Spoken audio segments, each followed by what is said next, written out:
Dude, there's this guy that's trying so hard to threaten me. Threaten you? Yeah, he's like from Brazil and shit like that. Like, he ain't gonna do shit. But like, I gotta stop starting beef with everybody I see. It's so easy to not start beef. But it's. I gotta tell someone to like limit your internet time online.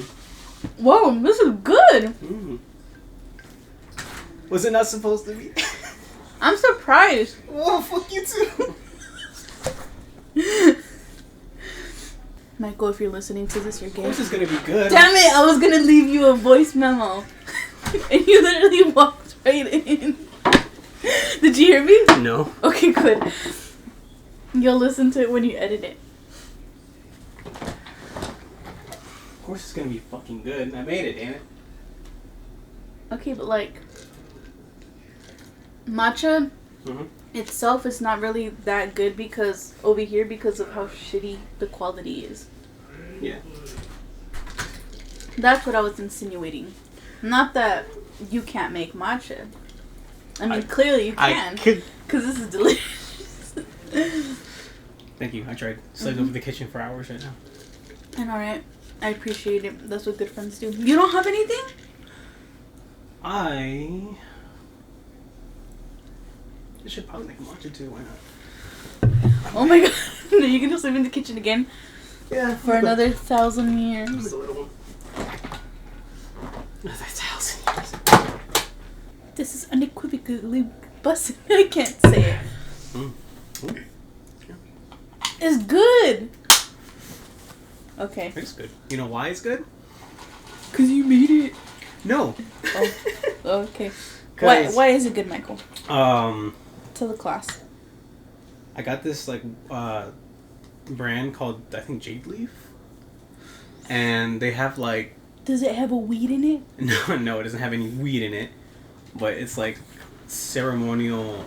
Oh fuck yeah! Type tea, right? No wonder why this shit's bussin'. And then it's also like you can get some that are just non-sweetened, and then they also have some sweetened. Oh wow! Did you get sweet or unsweetened? Yeah, I've tried their unsweetened one. It's good, but then I got this one's the sweetened one. And it's perfect because it's not too sweet. Like there's literally like it's perfect. I like this one the most. And then it also helps having like the almond milk because that's like vanilla flavored a little bit. Yeah. Did you get the sweetened almond milk? Mm-hmm. Okay, cool. Yeah, that's perfect. Yeah. I like it. Shit. It gives. You should send me the link to the matcha. Yeah, I'll do it. And then it's almost like having Starbucks and their sweet ass matcha, but without supporting them. Mm-hmm. I'll cheers to that. And if you want it sweeter, just add sugar. That's it. But honestly, I don't need it any sweeter than this. Yeah, no, it's perfect fun. just the way it is. Even with the ice, perfect just the way it is. My mom, she made street tacos yesterday. Street. What about gay tacos? Huh? What about gay tacos? Where's the equality in this? No, what? Okay, anyways. I'm so sorry. That was such a dumbass joke. That was so bad. No, it's okay. No. Okay, so she made street tacos yesterday for breakfast, and I'm right here chowing down, right? And I was like, wow, these are good. And she's like, are they bussin'? I was just like, mother! She's like, what? She's like, you say that all the time. And I was like, okay, but I just wasn't expecting you to say it. She's like, but you and Mona say it all the time. I had something along those lines not too long ago with a family reunion from my dad's side. One of my older cousins, probably barely hitting his 30s, right? And me and my dad made tacos and we're all eating it, and we're out with our other cousins. Mm-hmm. Two of them are like around my age, right? I'm the oldest one, but they're taller than me, which I fucking hate. And our oldest cousin, he's like, hey man, these tacos are busting, no cat, man, for real. And we're all looking at him and we're like, what the fuck are you talking about? What the fuck is that? It reminds me of that little what was it, the little blonde kid that was on the double date with Sam and Carly? And he's like, you know what I'm saying? And then Sam's all like, no, I don't know what you're saying. And then she just fucking goes off. It took us all by surprise. And he kept saying it throughout the night because he Dude, I literally, I still don't understand what no cat means. Or cat. I just don't get it. It's like lying. Like, no cap? You're like, you're lying. Like, you're not lying. Cap is you're lying. The fuck? Yeah. What? I'm so... that still doesn't make sense to me, but it's okay. It doesn't have to make sense. I don't know. I've used it so much now that, like, it's... I don't need to know the meaning to use it. Yeah. And then my sister, too, she was at, like, the doorway of, like, the hallway, and then she just turns around, and then she's like, look at my gat, and then she ran away. And then my mom's like, you're what? I'm trying so hard to keep up with, like, the new terminology of things. Yeah, I told my mom that I literally have to ask you sometimes for help because I don't fucking know this shit either, and I'm younger than you. What? Memes help a lot, but I'm still trying to figure out the whole. There's like a song where it's like sticking out your gat for the Rizzler. And it's like, what the fuck? And, it's like, and then like it continues on to say like really, really weird things that are clearly jokes and memes, but I don't know where they came from. So I hit a point, I think, in my age now where I'm like, you Google Urban Dictionary. You go in the Urban Dictionary. I TikTok it. Oh, because it's easier to find it that way. Yeah. Oh, dude. I literally look up, when I need to look up shit like that, I literally go on TikTok. I don't even use fucking Google anymore. If I can't find one thing on another, I'll hop onto the... One of the things on that song is something called Phantom Tax, right? Fandom tax? Phantom. Oh, Phantom. Oh, Phantom, like a ghost phantom? No, not Phantom. Phantom? Phantom. It's because it's somebody called Phantom. There's a streamer called Kai, and every time he eats on stream, I think one of his friends that lives with him will break down his door and collect some of the food, and they called it the Phantom Tax.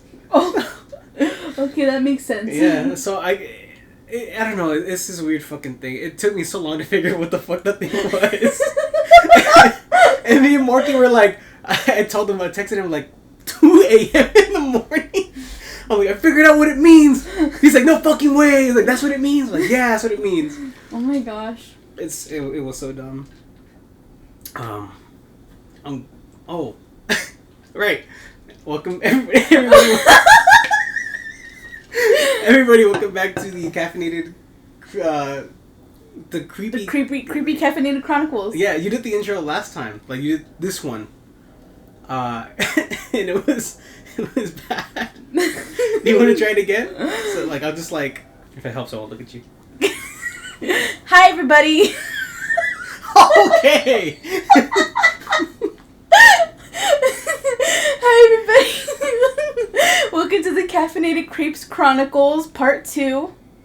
Are we going to be doing that? Are we going to be doing parts? You already fucked up the title. What is it? You said Caffeinated Creeps. It's Creepy Caffeinated Chronicles. Creepy Caffeinated Chronicles. I'm going to kill myself. Oh, you want me to take the reins? Yeah. Okay, you know what? Hi, everybody. Welcome to the Creepy Caffeinated Chronicles. Take 3. Take 3? Take 3. Was that good? Yeah, it was great. Yay! Woo woo! Okay. Sorry, I just had a major brain fart. I just went through all the emotions all at once. All of grief. Yeah, I literally shut down and You've then had a very stressful week. I have, but at the same time it was great. Baldur's Gate 3, fucking fantastic. Right. I haven't played in like 2.5 days and I'm just like, When it came out for the PS5, I could not stop playing. It was all I played for, like, non-stop.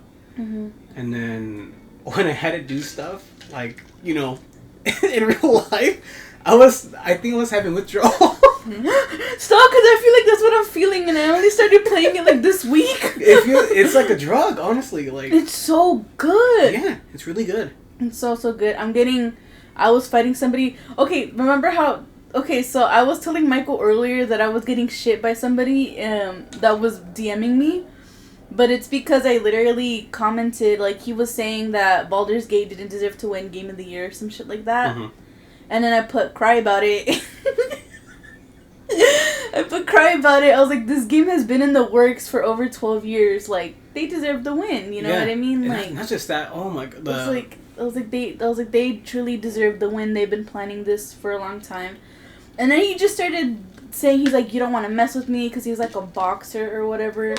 And he's from Brazil and everything, because I saw like the Brazilian flag on his bio. Mm-hmm. And he's just telling me a whole bunch of shit. And he's like, you're scared of me.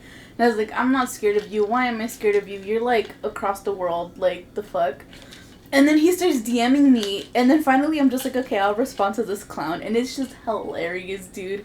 It's freaking, I'm just gonna show it to you real quick, because it's just a short little, it's a short little thread. It's the fact that he's taking the time out of his day to just respond to you. Yeah, here, and then just scroll down, because it's fucking hilarious. Hold on. What the fuck does that even mean? What does that mean? I'm going to say the very first sentence that he types, which is, you're small, your tongue is long. What the fuck does that even mean? Maybe I'm a snake, I don't know. His English is not good. Well, because he's from Brazil. I know, but it's like, reading it like... It's hard to take shit like that seriously. Yeah, that's what I was going to say that right now. Listen me, I destroy you. Remember that. Oh my god. That's so ridiculous. It's great. It's great. I felt like I was back in elementary school when I told him, I know you are, but what am I? Yeah. I think he called me bitch. Yeah, he did. And I was like, I know you are, but what am I? I was gonna send him a picture of like an Uno reverse card too, but I just got busy because I had to shower. One of Daisy's like favorite like memes out there is like I think it's like two Indian guys over a phone call, like yelling at each other. Mm-hmm. It's like, you bitch, you fucking bitch, you fucking bitch. Oh, and Daisy fucking loves it so much. It's something about broken English makes it so much more funnier. Yes. Mm-hmm. Yes. So, how's your week been? Besides Baldur's Gate 3, mm-hmm. It's actually not that bad. My uncle is coming over tomorrow. Yeah, he's coming home from Alabama, and he's gonna spend time with us for Christmas, for Merry Chrysler. Oh my gosh, my coworkers fucking love their gifts. I gave 2 of them their gifts already.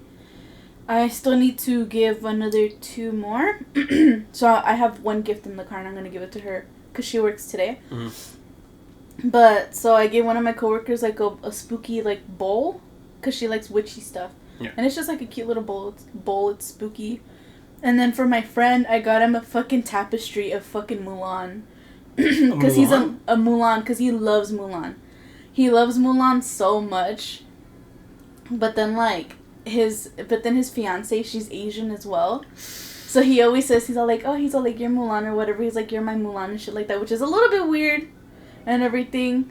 But at the same time, I'm like, you do you. I know he doesn't mean it like that. Yeah, okay. He does not mean it like that, but he likes... It's a little weird saying you're my Mulan. It's yeah, but but in reality, it's cute. They've been together for 12 years and everything, so it's fucking... It's adorable. Mm-hmm. So when he saw that, he was all like, oh, fuck yeah. He's all like, I'm gonna put this shit up. She's gonna get home at 10 a.m. and she's gonna be like, what the fuck is that? Take it down. She's gonna move away. She's gonna... It was great. So yeah, he did put it up, and then her reaction was pretty funny. What's it called? So yeah, I mean, it makes me happy. Your gift is coming this week, and Nicole's gift came, Daisy's gift came. I am stressing out so fucking hard over the gifts. It's because I just paid my rent. Yeah. I have like only $50. Yeah. I feel so that. I'm like, it's either like I just get my Secret Santa gift and that's it, and then I feel like a dig not getting everybody else anything else. Mm-hmm. So I'm like, maybe I'll just get like, I don't know, I'll figure it out. You got this. Mm-hmm. You got this, bro. Oh. Well, I mean, we still don't have another. It's not even this week. It's the week after. It's the 30th. Yeah. Yeah. It's the 30th. I know. I'm not stressing because I know I have a little bit more extra time. Mm-hmm. But some of the things I want to order online, mm-hmm. and I don't know if it'll be here on time. Same thing with the ugly sweaters that I bought for us. Yeah, well, because we did buy them late. You bought them last week? It said it would be here by either the 22nd or the 27th. And okay. I know we're fine, technically. But you just still get stressed out. Yeah, I get stressed out about it. Yeah. But your gift better come fucking this week, girl, so I'm gonna fucking rage. Because I already have plans what I'm gonna try to make it look like. Because I'm trying to make the gifts look like things that they're not. Is it gonna be one? Oh, I was gonna say, is it gonna be like last year where it's gonna be a box inside a box? No, inside I'm not. box? I'm not gonna do the whole box thing for you. I'm gonna do the box thing for my victim this year. So, what's it called? So I can't say who it is, but it's gonna be that thing and then the thing over it and then, you know. So I saved, like, I have a good 3 boxes saved already. But I'm stressed out because I hate fucking wrapping and I'm gonna have to wrap all 3 of them. And then I have the FNAF wrapping paper and I don't want to waste it because I only have 2 rolls. I wish Nicole can like wrap blindfolded. So we can just blindfold her and be like, "Can you just wrap this real quick?" So yeah, like, so she probably would be so down to try it. Probably, yeah. That would be pretty cool. But my mom likes wrapping too. So my cousin's gift came, and it's like a little toy. It looks like a little cauldron. It's like those little, like, it's a kid's toy, and then you put like a little bit of water in it, and then like some food coloring, and it smokes up. And then she gets like a little magic wand connected to it, and then the water spills down in a small compartment, and then a stuffed animal comes out. Yeah. So it's fucking amazing. It's dope. Like, I want one for myself. Shit. And then I was all like, I don't want to wrap this. And my mom's all like, I got you. She'll wrap it for me. Her wrapping is great. I hate people who can wrap like really beautifully. I fucking hate it. Cause then Cause like I'll do it and it turns out okay, mediocre at best. But it's like Nicole gets it to like surgical precision, and I fucking hate it. Like, it's so good. My friend was wrapping gifts earlier, and he was showing me like a picture of like his progress so far, and I was like, okay, Eminem, I see you. And he's all like, thank you. But yeah, I get so jealous. That's why I bought gift bags. I bought gift bags to put them in, which now I feel like is kind of fucked up and cheap. No, I was thinking about doing the same thing, but only as like the side ones, not the main present. Yeah. So like if it's side ones, I feel like it's okay. Yeah. But the thing is that because I got you 3 a gift, and then I got you a snack that I know you guys will like, you know, like on the side. But I have a fucking big ass bag that they don't even fit in there, so now I'm fucking screwed. And then I'm gonna have to wrap this thing somehow. I feel like the snacks is gonna be like a printed out picture of like one of my like favorite anime characters. Like, it's a snack. No, I already wrapped yours. Oh, okay. I already wrapped yours. So I'm just, and then I was so stressed too because of Nicole didn't specify what kind of M&M she likes, and I had bought M&M peanuts. No, she did. No, she didn't. Yeah. No. Remember, like when she had sent out her list, I said, Nicole. No, it was you and Nicole. I went, guys, like, for hand sanitizers, be specific. And then for her list, she just put cookies, M&Ms. And then I went, Nicole, can you be more specific just in case your person, like, gets you a random ass thing that you might not like? And then she went specifically. She went like Chips Ahoy, Oreos. I think regular M&Ms she likes. No, and then I just texted her right now because she was asking me what kind of snacks I like, because she wanted to buy little snacks. And then that's when I mentioned it. I was like, "Did you ask for peanut M&Ms? If not, like, or else I'll buy you some other ones." Because I just told her, I was like, "I bought you fucking M&Ms." So yeah. No, she did the same thing for me too. And I told her like daisies as well. You said you're romancing Shadowheart, right?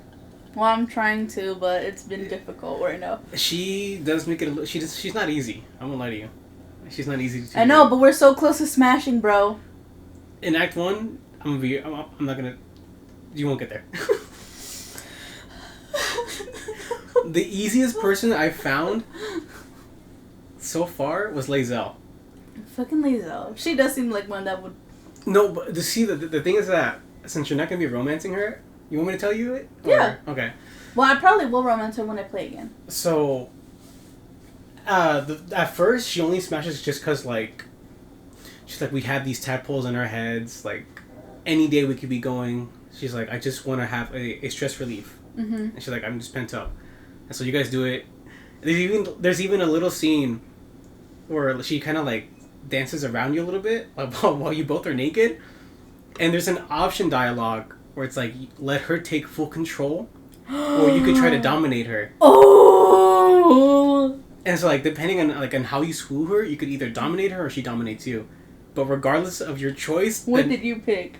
I was like, you know what? I was like, let me see what you got. So I let her dominate me. Did you save it? Oh just yeah, so yeah, you yeah. See both? I saved it, yeah. But I liked it better when she when she did it. It was great. Yeah. But regardless of your choice, when you wake up in the morning in cab, your character is like weak. Oh shit! She took the soul out of you. Basically, yeah. Like you're basically like the narrator's like you're fully exhausted. You're numb almost all over. Like wow, Lizelle. Yeah. She go, crazy. girl. But throughout like the story, I'm in Act 3 right now, so it does weaken you when you do your dice rolls, huh? A bit. No. It was just that one time. Oh, okay. Cause like with the Starion, when he sucked my blood the next day, I was suffering from blood loss, so I was a little bit woozy. Well, yeah, cause so when I was doing my dice rolls, when I was literally fighting in the fucking goblin camp, which was like the worst thing ever, after like losing a shit ton of blood, and then like. It's just like it would put like a -1. Yeah, with all of my dice rolls. But it's just that one time, because Astarion's damaging you basically. Yeah, and then Lizelle. I let him do it again. I don't care. Hey, but he did unlock a new thing, which was the vampire bite, so he can bite other enemies too. And I was like, that's great. It's pretty good. You can use it during attacks. It's just fucking great. Yeah, I like it a lot. I like playing Astarion a lot too because it's easier to sneak attack with him. I find it. And lockpick. You can unlock a lot of shit. Yeah. Almost with any rolls I have, I can't miss it. Yeah, that's what I do a lot. Like when I sneak stuff out, I separate from the group. I do like the little group separation thing, and I'll go by myself as Astarion to like smaller places because it's easier to do stuff with him, which is great. But with Lizelle though, like, she'll continue to ask. I think 2 more times to like smash. I think the second time like us, the character asks, and then she goes, "Why not?" You know, and then just like black screen, wake up next day. That's it. Well, I literally have not had any options like that with Lizelle. It's because I think. Yeah. Maybe because either if you have her at camp and not doing anything, maybe that's why. Or maybe because you're just leaning towards more Shadowheart because they both hate each other. But the options that I do pick, Lizelle and Shadowheart approve a couple of stuff. But yeah, I think it's mainly because I lean more towards Shadowheart because I'm not trying to when I do my answers, I don't try to pick whichever one I think they would like. I'm literally picking the first time I'm playing. Yeah. I'm picking the shit I like, and then whoever I happen to smash first, I'm gonna smash first. Like I think you're able to check your fairness with the characters. Like it'll tell you if they're neutral, if you're exceptional with them. It should say somewhere on like when you're customizing them. Yeah. But at like the second smash, I think it's like halfway into Act 2, where she's so sweet, like, because now she's like rugged. A little racist, I'm not gonna lie. Well, it's because she's like, you damn humans or whatever, like half elves, whatever. That's okay. Yeah. People just like to joke that she's racist. Yeah. But as you play alongside with her, or like just have her at camp, she sort of breaks down that icy wall, and she's so sweet. Because do you care for the spoiler? Like no, tell me. I'm probably gonna forget. So when you either romance her or just continue to smash regardless. She's gonna wake you up in one of the camps during rest, right? And she's like, she basically confesses. She's like, I can't think straight anymore. She's like, I grew up as she's like, I grew up as a hardened warrior, only thirsting for blood. But it's like I'm jealous of the ground beneath you. Like the air hitting your face. She's like, it's so fucking sweet. Whoa, that's great. I really like her too. Shadowheart and Lizelle have like the greatest fucking character arcs ever. Yeah. I'm gonna play the game a couple times because there's a shit ton of things you can do, obviously. Yeah, different way to play it. Yeah, so what's it called? So If I happen to romance Astarion first, if there's an opportunity to do it, I will. And then I'll probably do Shadowheart on the next one. But yeah, what's it called? Lae'zel, I like her too. I like... But, like, as... Halsin, I like Halsin too. He's pretty cool. He's hot. I fucked up his storyline. Yeah. What'd you do? During Act 2, you find somebody that's, like, unconscious. And your point...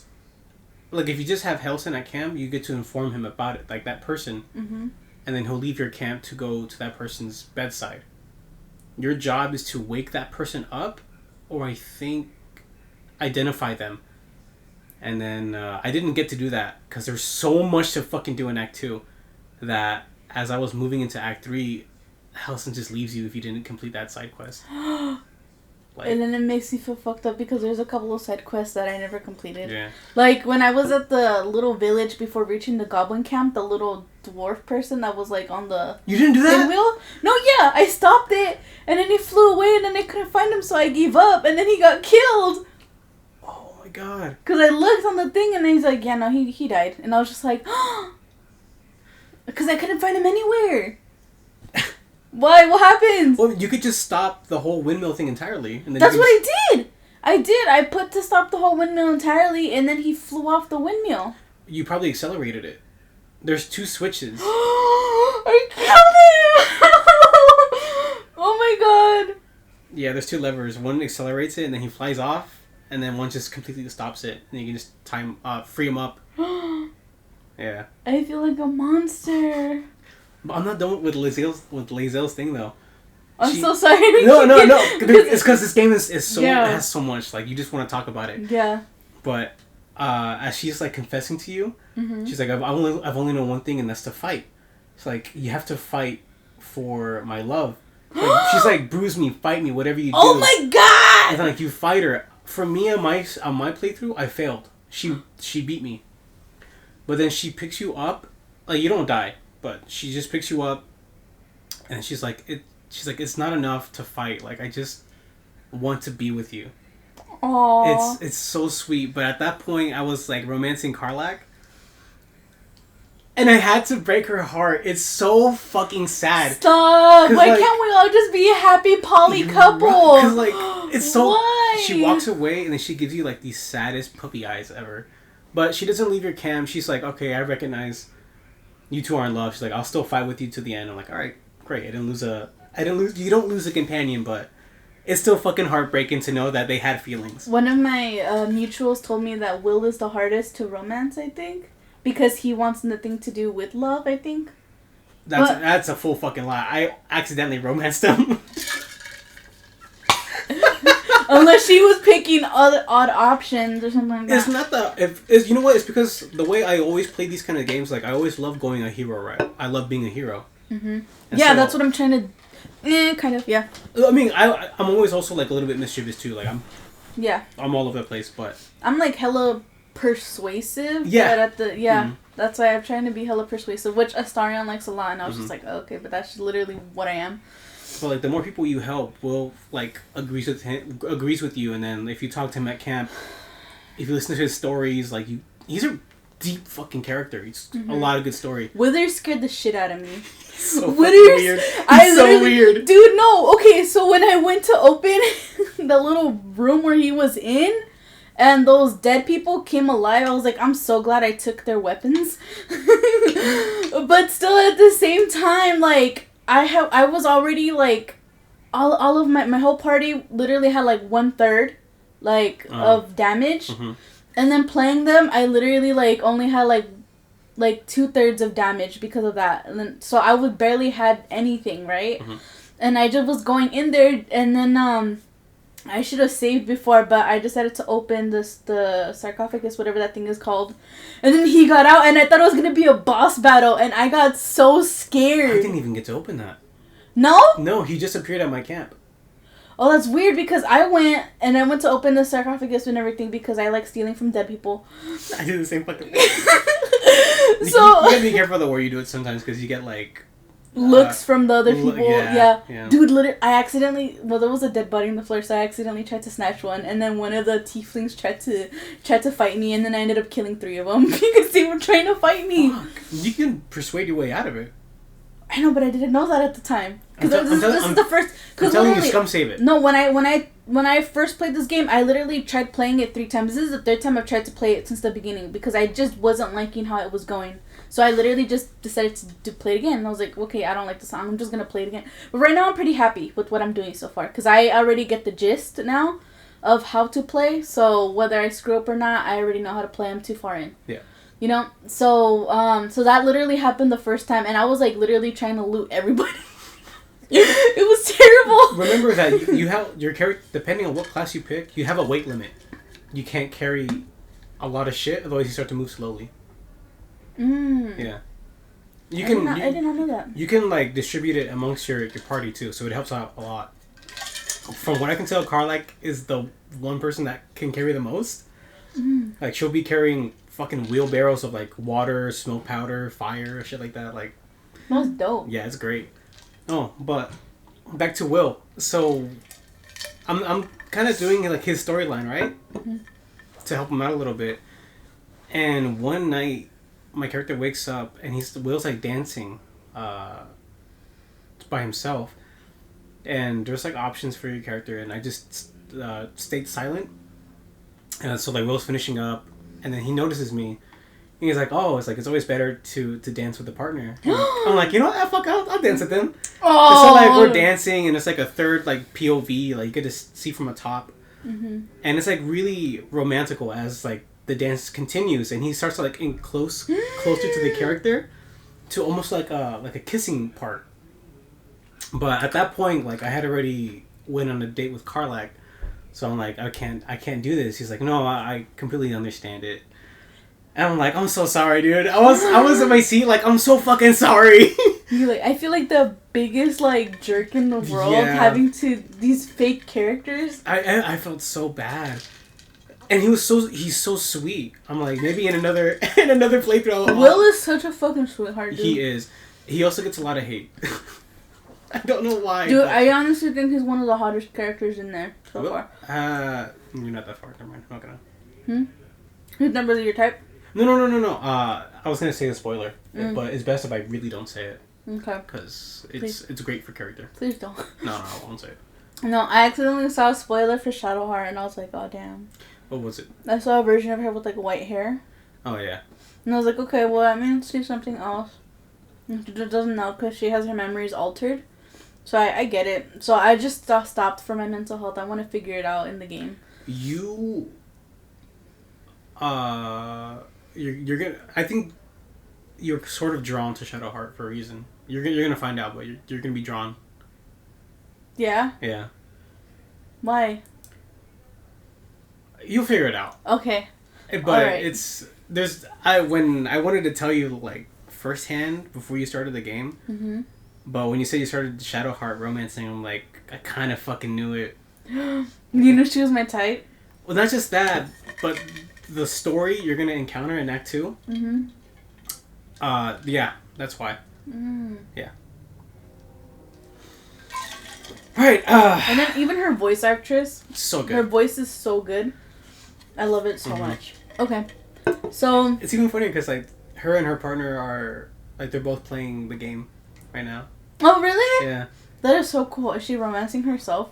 I don't think so. That would be funny if I think either that or... You need to send me her out or something so I can follow her. No, I just watch her like a lot on TikTok. Oh, damn it. Because both her and Lae'zel have TikToks and they just stream it a lot. Oh, I did not know that. Can you send me their things after? It's so fucking funny because like both like they're in characters, hate each other, but they're so fucking close like in person. That's so sweet. It really is. That is so sweet. I fucking love them so much. Like, oh my god. Like the cast was, I think, was in somewhere in the United States where they did a con for the game, and the Shadowheart VA and Lae'zel were just in one big T-shirt. They just put our Get Along T-shirt. Oh, that is so cute. Yeah, it was really my god, cute. I love that so much. No, and then I was looking for some merch on Etsy because I kind of wanted to buy some, like, for me, you, and Nicole. That's what I was gonna get us originally. Because remember I asked for like our shirt sizes and everything. Yeah. And I was gonna get girl dinner Astarian shirts, all three of us matching. But as I was thinking about it, I'm like, I don't know if Nicole would wear it in her house because of her parents. And I was like, I don't know. And then I was thinking like a throw blanket. I was like, fuck, I don't know. I was thinking of just keychains. I was gonna get pins that just said Astarian approves. Oh. But they were gonna come so fucking late. Yeah, I've seen that. Well, there's this one keychain that's up for pre-order, I think. And you can either make... You can put in your character as well. Like, if you just send this person pictures of your character, they'll make a fucking keychain of your character. That's pretty cool. And I thought it was so cool. And I was all like, oh my gosh, this is so cool. And, like, all the keychains were $13. But if you wanted one for yourself, it was going to be, like, $60. And I was all like, Because, I mean, first of all, I understand because they have to draw your character. Yeah, which takes money. That's fair. And then plus 2, you needed to give it to them by a certain day. Because that's when they're going to send it out to their manufacturer. And then they're going to make that keychain. And then they'll bring it back, you know? Because she's buying everything, like, in bulk. But the only thing that she's not buying is in bulk is your own keychain. You know? Which makes sense. Yeah. But I'm all like, I don't have $60 to spend on a keychain. I was going to do it, but I was like, it wasn't going to come here on time. So I was like, I just stuck to the ugly sweaters. I'll ask Nicole if she would wear the girl dinner one. And if she does, we'll still get it. I'll still get it. I'll be down. I was laughing so fucking hard as I headed in my cart. I was like, fuck. It's because there's different versions, like, from different sellers. Yeah. Like, depending on which artist you find. I talk about Astarion a lot, so my coworker thinks... Because he was the one that was also trying to convince me to hurry up and play Baldur's Gate 3 as well, because he fucking loves it so much. And Lae'zel's his girl. He loves Lae'zel. Lae'zel's his favorite. I'm telling you, she's so sweet. Yeah. So, what's it called? Like, look at... See, I even found this really pretty Astarion shirt. Oh, crap, I can't find it anymore. Dude, I even fucked up my romance with Shadowheart, too. Because you picked Karlach, huh? Well, it's because by the time I finished Act 2, we went through a lot of shit. Like, the whole party went through a lot of shit. And so Karlach was like, you did this for me. And, like, I've looked, like, I don't know, she's like, she starts to like me a lot, so I'm like, alright, let's bang. So I mean, literally, she said, let's bang. Oh, I love this lingo. She's blunt, and I love it. I think that's why a lot of people love her a lot, because she says what she wants.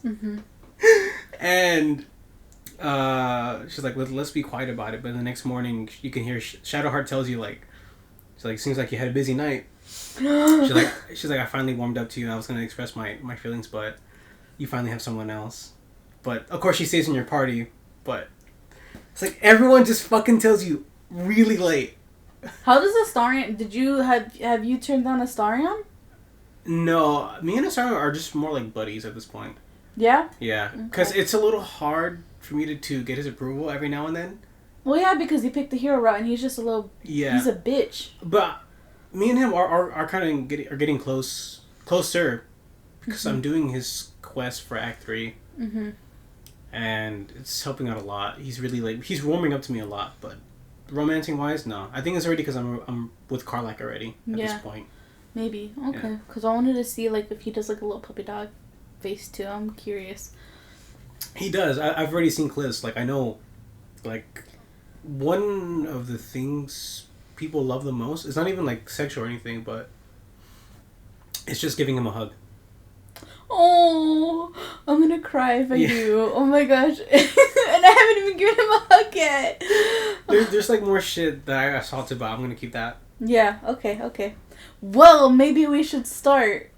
Man, I could keep talking about this fucking game, man. We're gonna have to cut a lot of shit out. Oh, Jesus. Yeah. I just want to bang Shadowheart. Is that so hard to But the whole point of these Creepy Chronicles is just a relaxing podcast point for us. We don't have to make a lot of notes, but you already did already. Okay, so for the people listening, I thought, so last week we were supposed to do a 2-parter. We were supposed to do last week's episode, which was the Rona colony, and then that fucking death row inmate that ordered the whole fucking store. And then we were gonna record today's episode. Well, that didn't go well, so we were gonna record today's episode today, and then I was under the assumption that we were gonna record next week's episode today as well. You know what I mean? And then no, it wasn't. So my hand hurts because the thing I was researching, I was writing it all down on notebook paper and I didn't have time to type it down. So I was stressed out and I have chicken scratch. So I'm just like, okay, I'm gonna have to figure this out. And he's like, oh no, yeah, we were just doing the Reddit stories today. Why didn't you ask me? Because I feel like a dumbass, so. So I'm screwed. But it's okay. The funny thing is that I was gonna start notes tonight.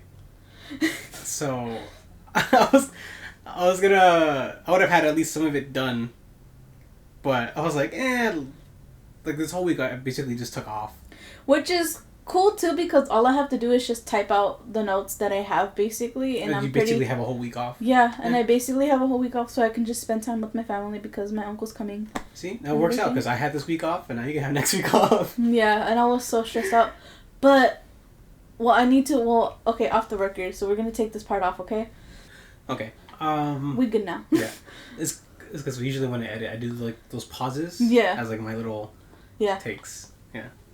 It's great to use. So did you want to go first, or do you want me to go? Should we flip Cyndaquil? Oh, you know what? I want to go first only because You're gonna hate the end of the story. Okay. This one I actually have not read at all. It's kind of short. I have not read it at all. I just looked at the title.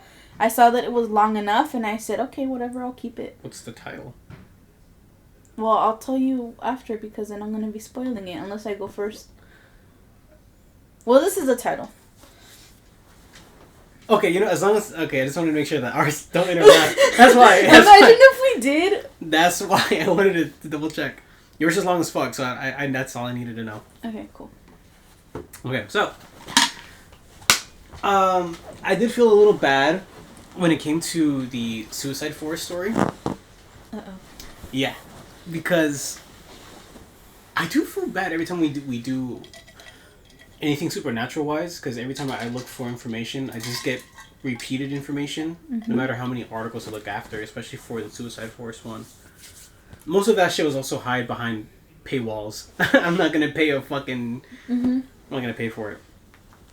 So this one is from No Sleep, the r/No Sleep community. Mine too. They just have good shit sometimes. Yeah. So this is about the Suicide Forest. So how's your week? I just wanted to fuck you over there. Okay. You want to talk about our Lord and Savior Jesus Christ? Absolutely. Him eating a glizzy? The fucking artwork was amazing. That was pretty good. You know what? I think I'm gonna get us matching like sweatshirts like this, like the long sleeve ones. Mm-hmm. And it's the Costco dog. That just says I got that dog in me. Yes! Oh my god, yes! Tell me how much and I'll sell you for it. I'll have to find it first. I keep seeing it all over my fucking Instagram feed. I'll have to find it again. Dude, oh my god. It's so fucking funny. So now I know I have to get you, me, and Nicole matching. Well, not matching, but like BG3 shirts. I have to get you a Carlac one. I'm getting a Shadow Heart, and I'll get her an Astarion one. I don't know, I think if we all match... I'm gonna get myself a Shadow Heart and a Astarion one. Literally, like in my car, I literally had like 2 of each because it was keychains that I said it's Shadow Heart and Astarion. Shadow Heart and Astarion. It just sucks that there's not like actual official merch. Or like statues even. Like little figurines. Mm-hmm. Mm-hmm. And wait, but on Etsy, I did see, I was like, man, I wish I felt like, I feel like I should have got a 3D printer too. Save up for a 3D printer. Because there was a Lizelle statue, but like it's like a 3D. It gives you like the things that you can do it. So you can do it yourself, and that's something that I really do want to do and everything because I want to do it for cosplay and I want to make my own figures and paint them because I think that's fucking hilarious. I want one too, but I think I want to get one when I get a new desk. Yeah, I feel that. Yeah, because This whole fucking... I'm gonna get rid of that drawer too. So if you ever need a drawer... Because I don't have a drawer at home. No, I would love that's not that. what I meant. No, yeah, give it to me. Okay. Oh, okay. I was gonna say, if you're looking for like a space or anything, but yeah, okay. I'll probably just text you if you ever want that. We'll want to clean it out. Yeah. Works out for me. Or possibly even that one over there where I have my other shit. I don't care. I just need a drawer. I'll give you two. I don't give a fuck. Oh! I don't got space for two. Actually, hold on. Let me show you the... we're terrible podcasters, bro. But I need you to see... Look at this. Wait. Fuck. I am seeing... That is so cute! Aqua. Mm-hmm. Oh, crap. No events today. Okay. No one takes my phone. Lucy. Oh, so you just have them three? That is so fucking cute. Mm-hmm. I remember one time I had like an inappropriate picture on it and I completely forgot that I had put it on there. And then one of my patients was like, oh, what time is it? And I was like, oh, let me see. And I went like this. And I was like... I had swiped that thing so quickly. I fucking hate trying to put this on. It's like a pain in the ass. Do you even know how to put it on properly? No, I do know how to put it on, but it's just like... Let me see. Because I didn't know how to put it on properly till like a year later. I know how to put it on. Okay. Yeah, never mind. But it's just like... one wrong move and this thing flies off. That's it. It pisses me off. I never had something so fragile on my wrist before. It's not like a regular fucking watch. Those things can take a hit. Yeah. Yep. Alright. I don't know if we'll leave any of this on. Any of that it just depends on you. My foot is cold as hell. Do you want the blanket? Can I? Yeah. I can go get it for you really quick. You sure? Oh. If you're cold. Come on. Thank you, buddy. Of course. Alright. So. Ready? Mm-hmm. For our 5-year anniversary, my wife and I decided to make a trip to Japan. We were always passionate about the culture, in fact. When we first met, we bonded over the mutual interest. After a week or so of planning, we had made an arrangement to spend 3 days over in Yamanashi Prefecture, a countryside area right next to Mount Fuji. We flew over to Tokyo, took a train out to Fuji Yoshida, and from there a taxi to Narasawa, where we would be staying. During the train ride, my wife asked me if I wanted to visit Okigahara, which at the time I had never heard of. She explained it was the forest at the base of Mount Fuji, famous for being one of the most popular sites for suicide in Japan. The whole suicide thing kind of freaked me out, but I went along with it since it was a smack dab on her face that she really wanted to go there. Would you ever, like, if your partner, like in the future... Yes. Really? Yeah. You would just... Why not? It's fun. Something new, something interesting. Okay. Yeah. Okay. Wait, I mean, finish your question because I feel like I said yes without fully answering. No, you basically answered it without. Like, my question was going to be, if your partner said yes today, let's go to the suicide forest, like, late at night. Yeah? Yeah, why not? Y'all are... Let's do it, bro. I do it in the day, not the night. I mean, maybe, like, not go inside too far. Maybe, like, what, like, a good 10 feet? And then just get out. Dip our toes in the forest real quick. Take it out. No, the thing is that I'm not afraid of the ghost. I just don't feel like seeing dead bodies. I feel like if you were to do it, I would put $5 down right now and into your future, and counting inflation.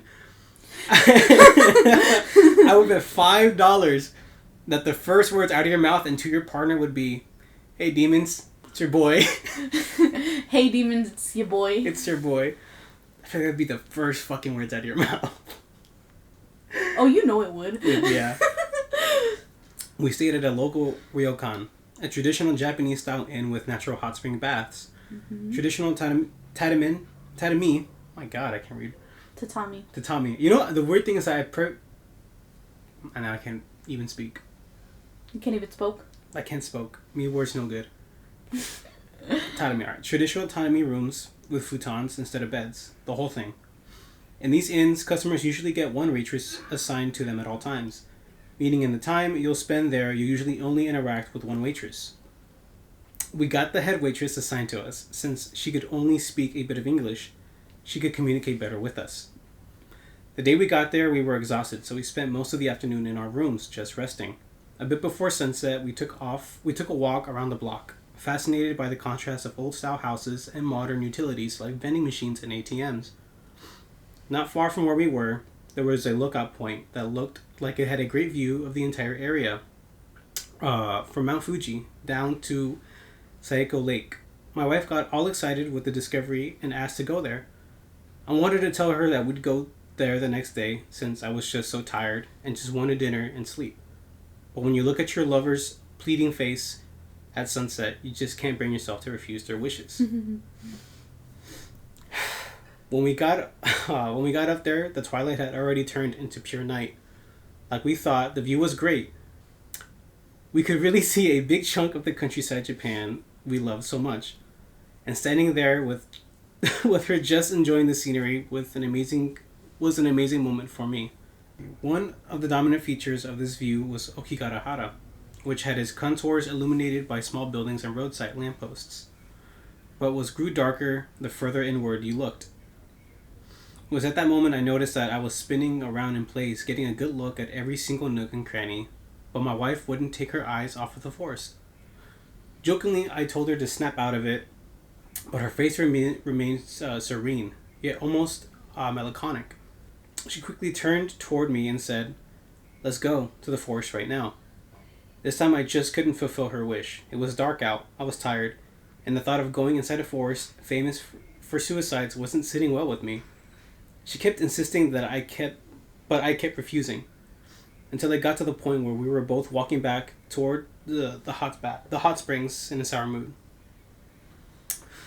Some hot spring baths have an outdoor bath per room, but the one we were staying in was a more traditional kind, with a common male bath and a common female one separate. Still bitter about what had happened earlier, I told my wife I'd go and take a bath before dinner and suggested she would do the same. She agreed, and we each went into our respective baths. About half an hour later, I went back into our room and she wasn't there. I assumed she was still in the bath, but not long after, the head maid came in and gave me a neatly folded piece of paper. In faulty but understandably English, she explained that my wife had given her instructions to deliver me a note when I got back from the bath. It read, "I went there anyways." It seems like something that you would do. Me? Mm-hmm. Nuh-uh. I don't know why. It kind of does. For real? Like, if we just tell you don't go there or don't do this, you'd be like, give us a finger that you just like did. Okay, that, yeah. Yeah. But if it's something like that, I feel like I wouldn't want to go by myself. Well, because, I'm scared of everything. I'm scared of everything, but I'm not scared of ghosts. I'm not scared of ghosts because I have not encountered one yet, from what I think. Okay, so, first of all, I'm not scared of ghosts. And it changes your whole perspective. And if I go, I'm too afraid that I'll see a dead body swinging from a tree. You know what I mean? Instead of, seeing a fucking ghost, you know? So I don't want to go because what if there's some creeps there and, I can just... that's why I'm scared. I'm not scared because of ghosts. I you know what I mean? But in this case, I'm not talking about the forest. I'm just talking about, if we just tell you no, don't do something, you'd be like, fuck you guys anyway. No, I'm doing it. Well, we always do that. I always do that anyways. I ask for your guys' opinion on something, if there's something that I want to get and I can't pick, you're like, oh, well, you should do this. And I said, great, so I'm going to do the other thing. You know? I always do that. Alright. Anyway. I rushed outside, mad but worried. Despite the whole scary suicide forest thing, real concern was that she was alone at night in a country we only knew from an outside perspective.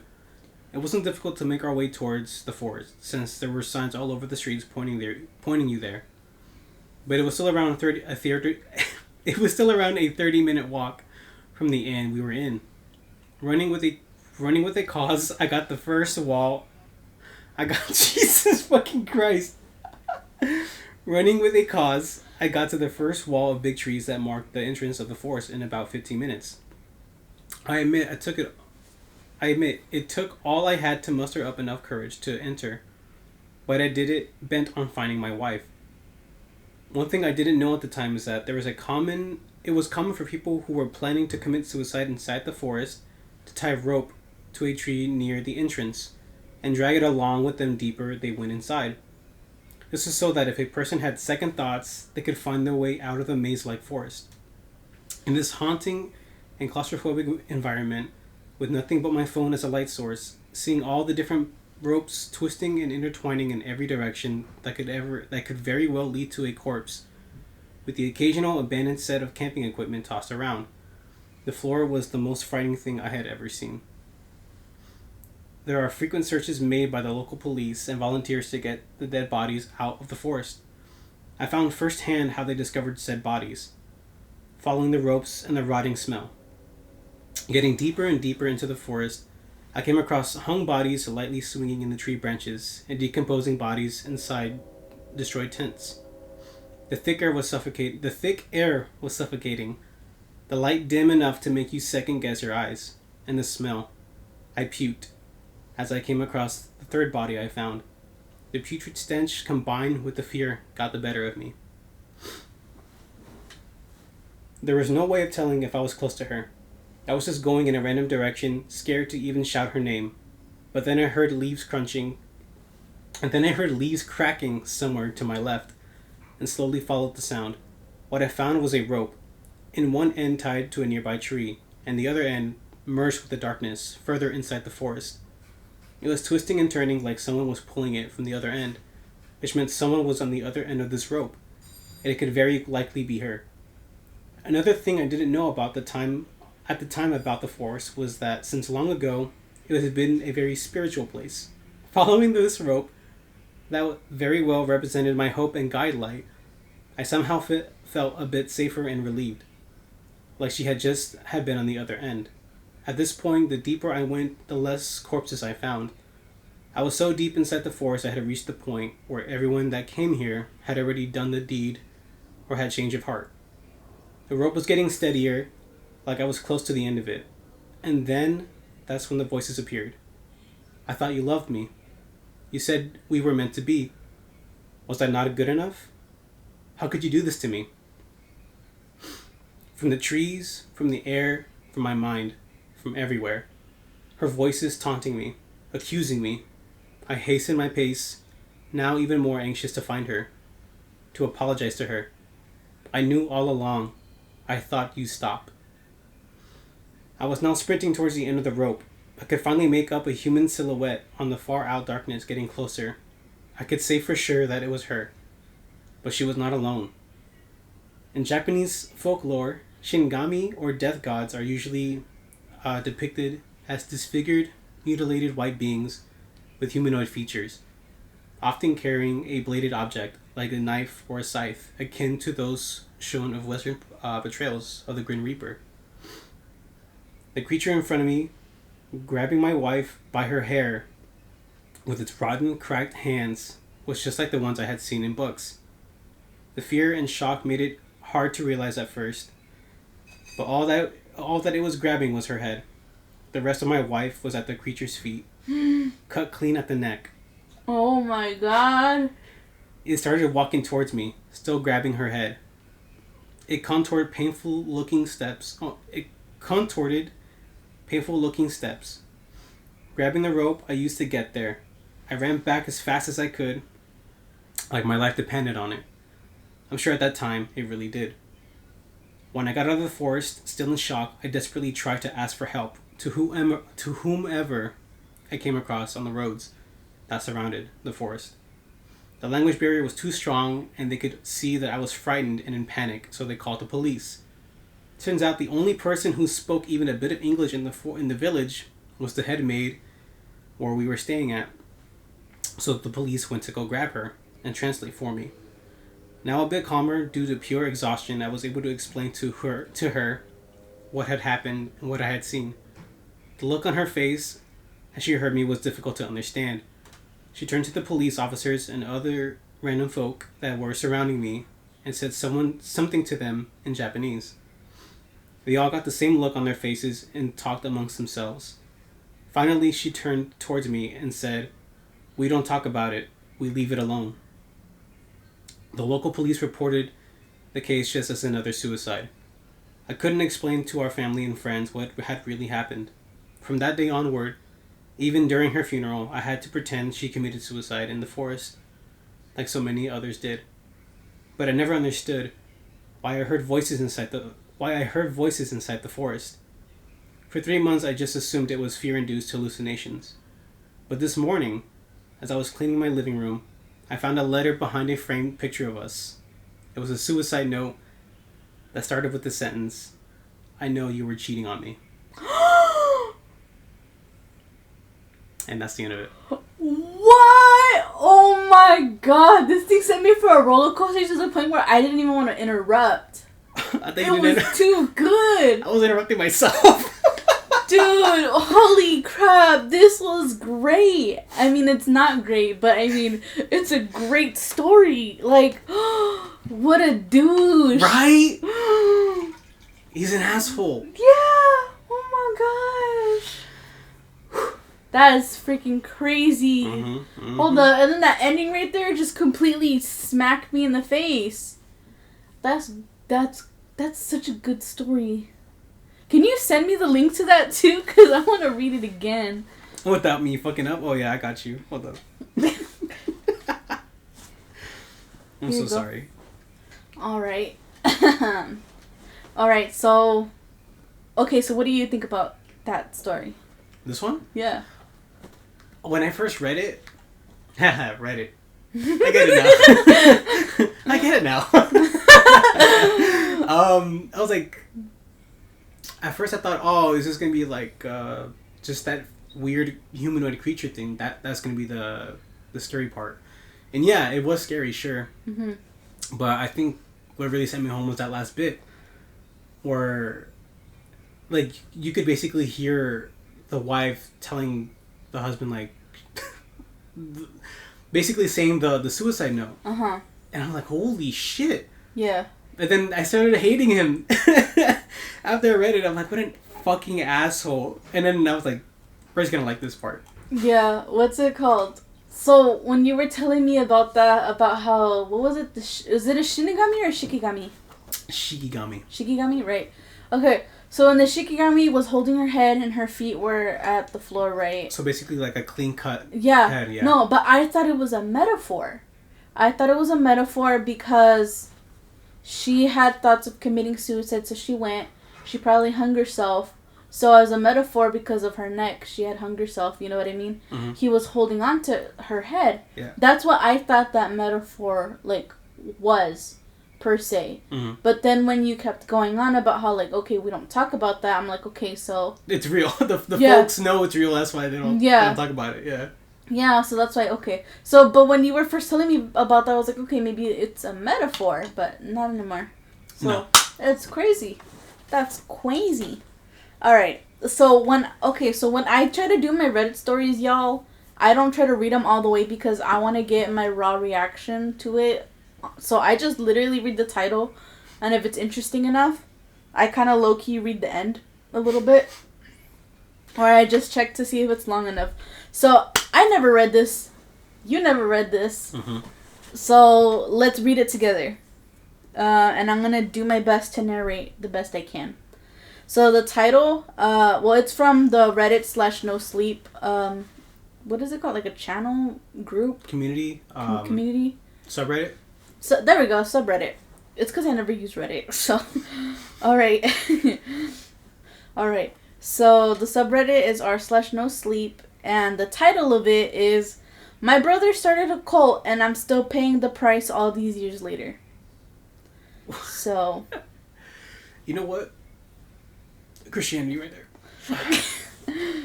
For real though. Yeah, alright. So, like I said, I've never read this, but once I saw cult, I was all like, great, I'm in. So, not literally, but, you know. So, growing up, there wasn't anything my brother couldn't talk his way out of. Detention, speeding, tickets, fights. No matter what, he always found a way to talk himself out of trouble. I thought he was invincible, like there wasn't anything he couldn't scheme his way into or out of. So naturally, I was surprised when the police found his body. His body had been mummified, decorated, and held in a position of high honor in a small A-frame cabin deep in the wilderness that operated as a shrine to his life and teachings as leader of the Green Soul Circle, a small cult that he started years ago. Just casually. Yeah. This one does. Yeah. A hunter was the one who found him. He had sprained his ankle and hobbled to the A-frame in order to ask for help, but instead found my brother or what was left of him. I shouldn't laugh, but I imagine the poor guy forgot about his ankle pretty quickly after that. After the shrine was investigated by police, they transferred to me control of my brother's body as well as the small cache of personal belongings. Is that how you say it? Cache? C-A-C-H-E? Yeah. Yeah, cache? Yeah, I fucking hate it. But yeah. Of his personal belongings that had also been found within the shrine. I didn't want anything to do with any of it. As far as I was concerned, Glenn stopped being a member of my family a decade ago. My parents and I have tried hundreds of times to talk some sense into him, to let him drop all the hippie cult bullshit and to come home to start over. But all we ever got in return was misery. He called us names, mocked us, and laughed in our faces as we pleaded through tears for him to come home.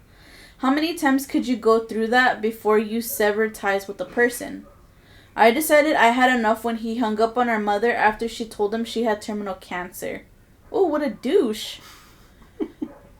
Dad had passed away years before in a car accident and Glenn never showed up to the funeral, but their relationship had always been rocky.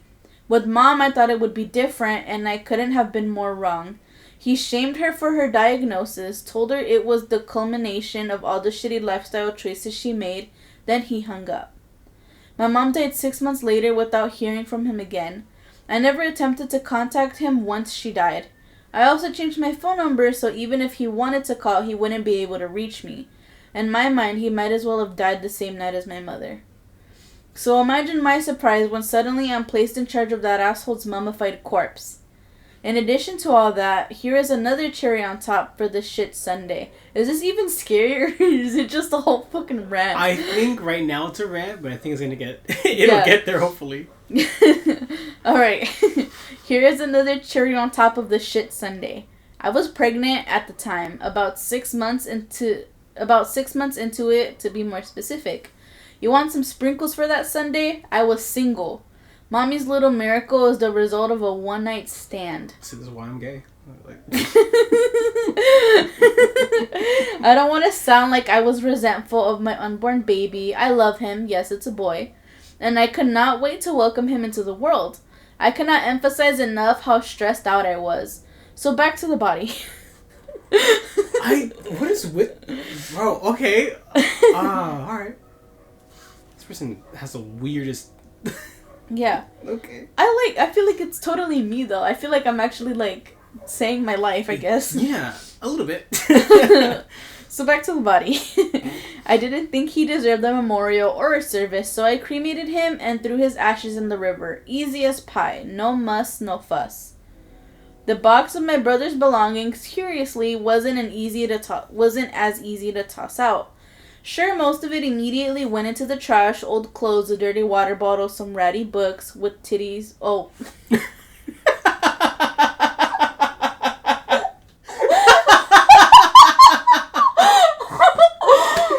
Oh, that's fucking great. Oh.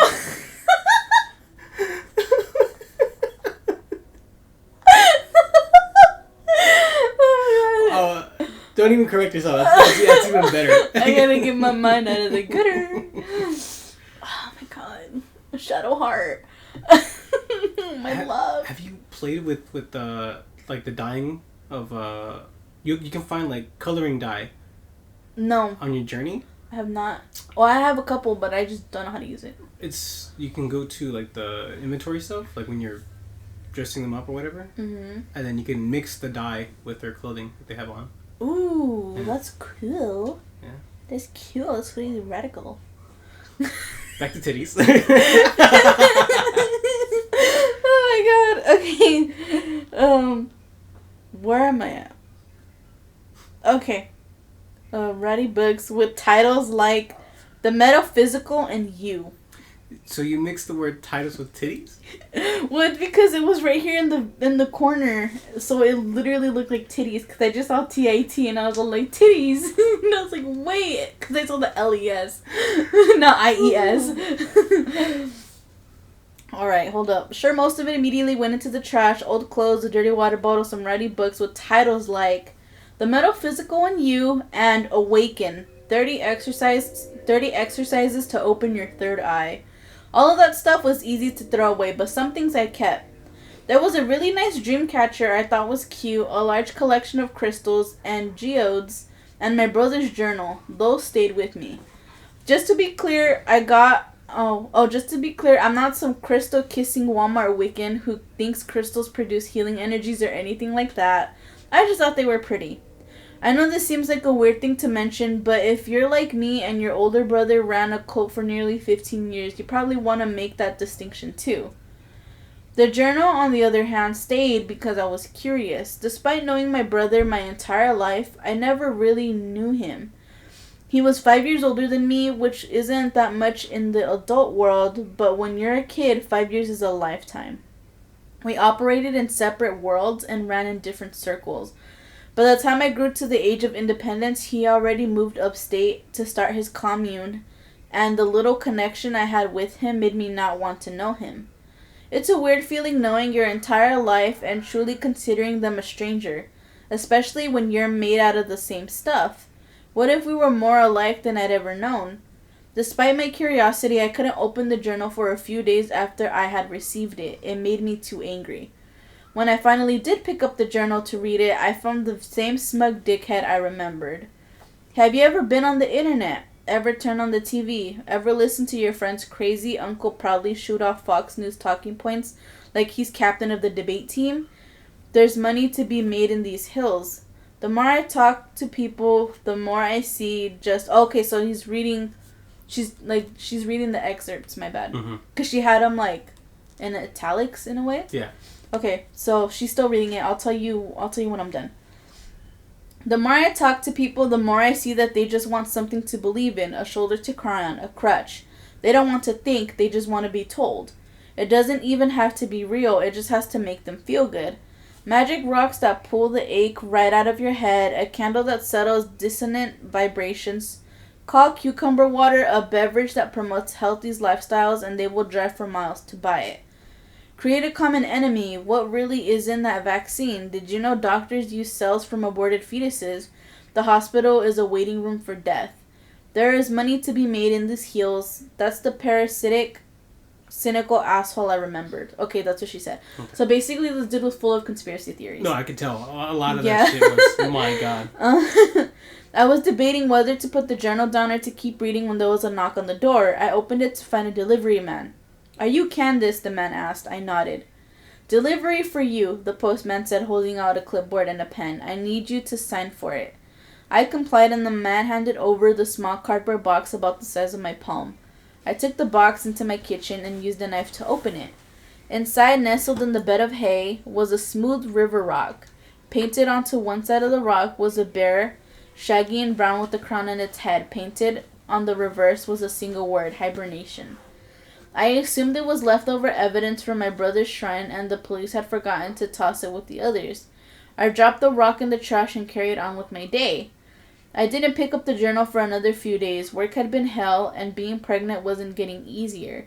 I was tired and hungry all the time. I was starting to show the excess weight was starting to make my back hurt.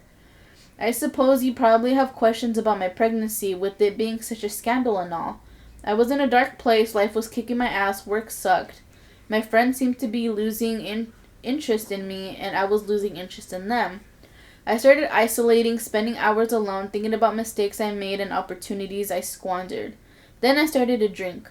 For a while I became a regular at a bar downtown, a divey sort of place where a depressed girl like me can get a few drinks without running into someone I'd know. She's still pregnant at this time, right? Yeah, but she's talking about how she got pregnant. Yeah. Oh, okay. I became acquaintances there with a few other barflies. but mostly we kept to ourselves. Isolation was why most of us were there in the first place, except for one guy, Matt. Matt showed up there shortly after I did. He was new to the city and had just moved in down the street. He was sweet, friendly, and could talk to anyone about anything. He had long brown hair and a 5 o'clock shadow that accentuated his jawline and had arms like a shaved gorilla. And because I was generally the only girl in that bar or on any given night, he started to pursue me. I put up my walls for the first few weeks, but as I spiraled and he kept building me up, I eventually caved and we went back to his place. I left quickly as soon as the sun rose and I didn't go back to the bar for a month out of shame. It was around the end of that month I realized I was pregnant. Thinking back, I'm surprised I didn't want to spiral further. Instead, I got tough. I decided I'd quit drinking, I'd keep the baby, and that Matt would never know. I started to live for someone else instead of living for myself, and that saved my life. I used to like to imagine Matt still showed up there every night and waited for me. He sits in a dark booth in the corner of the room and only lifts his head to check to see who's walking through the door. It's always another biker. A tear rolls down his cheek. Eventually, I found time, energy, and willpower to pick up the journal back up. So basically, she didn't say that he's there. She just hopes that he's there. Mm-hmm. Okay. Eventually, I found the time, energy, and willpower to pick the journal back up. It seemed like Glenn tried lots of different ideas before he found one that worked for him. He went QAnon for a while. Wow. Alright, so deep in the conspiracies. Okay. But found it too decentralized. Decentralized. He tried to form another right-wing organization called Liberty Union, but found he had just attracted a bunch of gun nuts and doomsday preppers. Sounds about right. Then he went back to the original ideas he had in his first journal entry and started the hippie commune, the Green Circle group. Oh, the Green Soul Circle, my bad. We got 20 or so people up with us now. I got 3 or 4 people up here. It just started to snowball fast. I'm reading the excerpts, my bad. Yeah. I've got people on Twitch, YouTube, and Instagram. We're doing podcasts and morning shows daily. We're selling product and hauling in donations like you wouldn't believe. Candles are on back order. Sage is selling well. Profit margin on that is insane. And the crystals are flying off the shelves. No one would believe me if I told them how much money I was making. I can hardly believe it myself. The only downside is living up here with these people. I tell them I need to be alone for 4 hours a day for meditation, but that it is just about the only time I can get to myself. They hound me constantly, asking for advice, spiritual cleansings, energy readings. I don't even know what half of those words mean, but I grin and bear it. I give them an answer, generally some bullshit I read somewhere, and it makes them happy. They work for room and board and a few bowls of quinoa, so I guess I shouldn't be complaining that much. Yup, Glenn is still an asshole. Huge surprise. She's done reading the excerpt. Yeah. Another knock on my door disturbed my reading. This time it was a pizza delivery man. I didn't order a pizza, I said before the man could even utter a word. I think you have the wrong address. This is an order for Candace, he replied before reciting my address. Yeah, that is my name and address, but I didn't order a pizza. And then the guy said, well, you need to pay for the pizza or it comes out of my check. Get whoever ordered it to pay for it. You ordered it. This had to be the dumbest conversation of my life. I must have stood on my front porch yelling at the pizza man for 15 minutes. It only ended because my neighbor Tom, a sweet 16-year-old widower, heard the yelling and came out and offered to take the pizza himself. Fuck yeah, do the same shit. Pizza's pizza. I sat back down on the couch and I picked up reading where I left off. Glenn at this point had taken to calling himself and having his followers call him Brother Bear. Which is an incredibly stupid name. Although I do suppose if you were some hippie influencer, you'd probably have an easier time selling candles as Brother Bear than Glenn, which sounds like a middle manager at an accounting firm. John Glenn, Glenn Beck, Glenn Close, those aren't too many well-known Glens that fit the image of Earth Healer. I passed another hour reading of Brother Bear and his infinite money machine when the passages started to get dark. They'll do anything I'm reading the excerpts, my bad. They'll do anything I tell them to. Anything. Worm annoyed me so much I made him spend the night out in the rain. but he won't leave. I emptied his bank accounts. I fucked his wife. I gave him the name Worm, and he still won't leave. If anything, he's my most loyal follower. I think I underestimated how blindly loyal people can be once they found a place that accepts them. As much fun as it is to have a community in thrall of me, I don't want to do this for the rest of my life. Shit. I'll probably be able to retire to an island in a few years if we keep going at this rate. I told them we need to plan my succession. What I meant was, in a few years, I'll go live in a mansion somewhere while Wolf or someone else takes over day-to-day operations, and I'll finally get some peace and quiet. How they interpreted that was that I need an heir. I can barely get out of bed before one of these bimbos jump on... Okay, hold up. The way my eyes widened, I'm sorry. I can barely get out of bed before one of these bimbos jump on my dick saying that they want to be the vessel that carries the next Messiah. Wow. Joke's on them, I'm infertile. I got a vasectomy at 24 because I never wanted to have kids. Respect, I guess. This will be easy enough to turn on them in the end, so I'll keep it going for now. Maybe I'll even let Worm watch. Okay, excerpt over. I couldn't believe I was related to this person. We grew up in the same house, ate the same foods, went to the same schools, but Glenn somehow along the line turned sour. My skin rippled with disgust. Then a second ripple of goosebumps rode a wave down my arm. I felt a cold breeze fill the house. I got up from the couch to find the back door wide open. Thinking the wind must have blown it open, I closed it and went back to bed. Then, I swear to God, if it's a ghost? I don't think it's a ghost. I feel like maybe it can be a follower that's a stalker. Maybe. You know what? I think it's related to the one-night stand. The one-night stand was from the cult. Fucked her because she's related to him. That will be the heir. That's actually what I was going to go with, yeah. High five. Oh my god. Oh my god. If it isn't, I'm going to be really upset. Hello, everyone. How are you? That's why I said, oh my god. Yeah, I got it. Okay. Okay, so I got up from the couch to find the back door to my house wide open. Thinking the wind must have blown it open, I closed it and went to bed. The next morning, I woke up more tired than usual. Pregnancy sucks. Constantly uncomfortable, never sleeping, always tired, hips hurt, back hurts. Misery. I'm not sure how all those ladies on TV say they love being pregnant. One of my old classmates said that, from my CNA school, she said she loved being pregnant. She loved it so much that her husband didn't want any more kids, and she's all bet.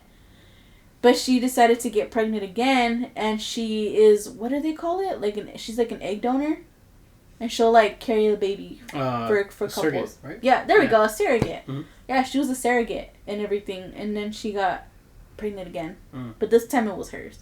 But she was a surrogate for a gay couple, and she's and they send me pictures all that time, and I'm pregnant again with their second baby, and this and that. That's so weird. To enjoy it. Yeah. I mean, I get it, but then, at the end... Yeah, I don't know. I was like, I don't know. You're just... All I know is that you're living my worst nightmare. That's all I know. And then I just continue eating my Subway. Because it was a Subway, right across the street. So her and I, we would always walk across the street and everything. We would get Subway and eat for lunch. Oh, that sounds good, too. And I'm like, that sounds like my worst nightmare. And then I'm just like... I was going to text you, hey, let's record on Friday. I want Chick-fil-A. Thursday! What? Oh, yeah, we can do Thursday. Chick-fil-A, yeah. I'll pick it up, and then I'll come here. Say less. Yeah. Alright. I gingerly take the stairs to the kitchen, and I open the fridge and start making some eggs for breakfast. I only notice when I have the eggs on the counter, and they aren't the grade A white eggs I bought. They are brown. Ooh. Like they just came from a farm. At the time I didn't make the connection, I was still groggy and had a headache, and honestly, as soon as I saw the eggs, I instantly lost my appetite. Food aversion is probably the worst part of being pregnant. I poured myself a glass of orange juice and headed to the bathroom for a Tylenol and some vitamins, only to open my medicine cabinet and find it completely empty. Someone had removed every single prescription and over-the-counter drug from my house. I felt like I was losing my mind. What the fuck? Honestly, I started roaming the house looking for traces of a home invasion. Room to room, I marched taking a mental picture of each doorway and searching my hormone-riddled brain for what may or may not have been there the day before. Some strange things were missing. Lots of chemical cleaners and aerosol cans. My soaps and shampoos were replaced by some weird all-natural brand. I found 2 bottles of kombucha in my refrigerator. The power cord to my microwave was severed and a strange amount of granola in my pantry.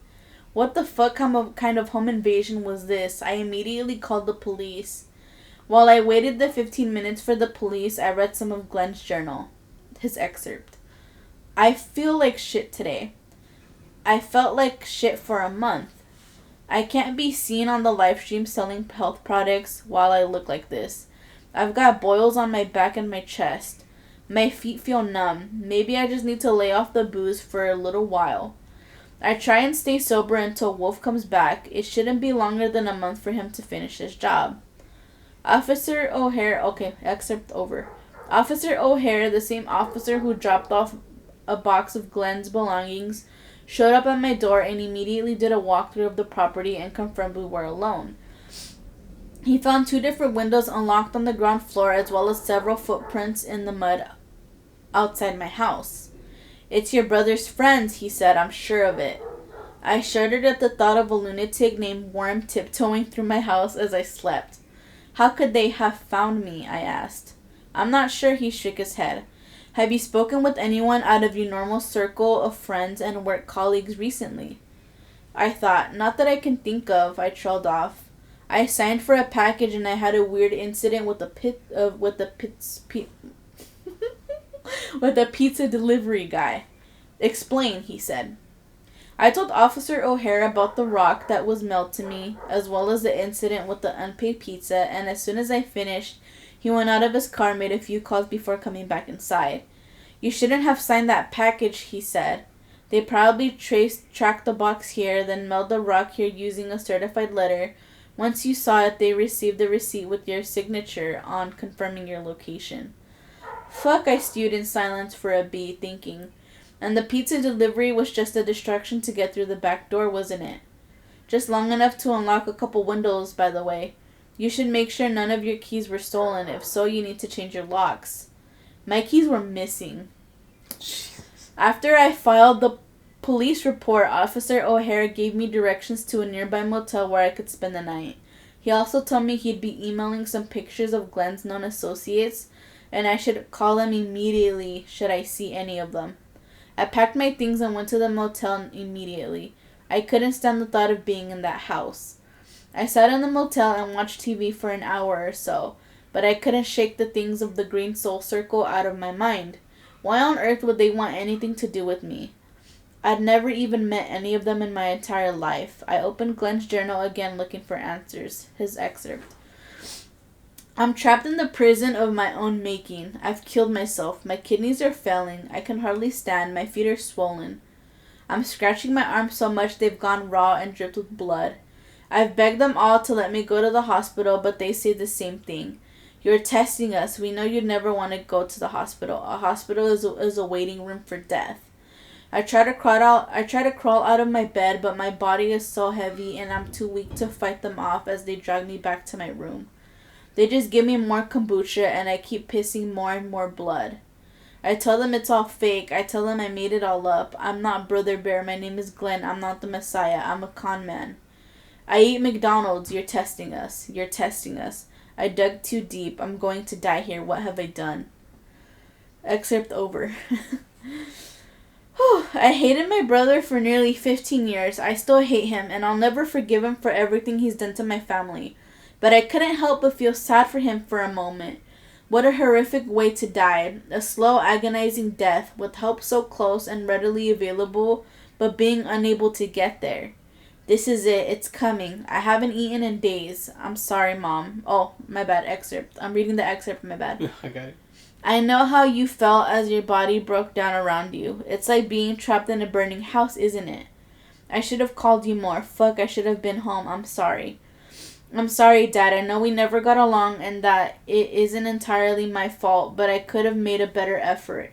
You won't believe me, but I was sorry to see you go. I wanted to go to your funeral, but something in me is broken. Candace, I hope this journal makes its way to you. The freaks I live with won't read it. I told them their heads would explode if they saw its pages. Ha ha. I need to apologize to you most of all. What I've done to you is unforgivable and you aren't even aware of it. If you read up to this point, you probably read the issue I had with my succession. I never should have brought that up. I'm so fucking stupid. Only those with my blood can bring forth the Messiah. We were fucking right! We were right! That's all I said. I didn't mean for it to get misinterpreted. But what is religion except the blind leading the blind? They're coming for you, all of them. I'm sorry, I love you. Stay away from Wolf. How much you want to bet it's Wolf that impregnated her? I could tell... Okay, we're almost over. I know, but like with the way, like, I don't know why it grossed me out when you say impregnated her, like... that sounded so gross in my head. I'm sorry. Okay, the excerpt is over. I could feel the blood drain from my face as I read the passage. Too angry to cry. Too sad to scream and too scared to move. I sat there staring unblinking at the page, trying to process years of trauma, regret, and pure unadulterated rage. It was only then when my silence was broken by my phone chiming and I realized I had forgotten to breathe. I took deep breaths to steady myself, then I opened the email from Officer O'Hare. Here's a collection of photos known members of the Green Soul Circle. If you see any of them, call me immediately. I clicked on the attachment and nearly vomited at the sight of the first picture. A man with long brown hair, a thin 5 o'clock shadow that accentuated his jawline, a solid neck with thick shoulders and arms like a shaved gorilla. It was Matt, the father of my child. Directly under the picture in bold letters was the word Wolf. Yeah. I called Officer O'Hare. We never found Matt or Worm or Cicada or Fisher. None of the Green Soul Circle members were ever arrested, but that doesn't mean I didn't keep moving. I moved from town to town, job to job, always afraid and always looking over my shoulder and looking after my son Jack, who is now in his terrible twos and will never know who his father is.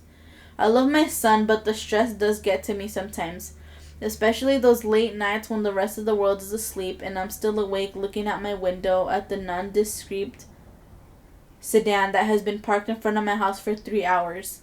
There's always 2 men in the front seats, but they don't get out. They just watch and eventually they'll drive away. Sometimes the stress gets to me, but I just say to myself, only those with my blood could bring forth the Messiah. I don't sign for packages anymore. Damn. That was it? Yeah.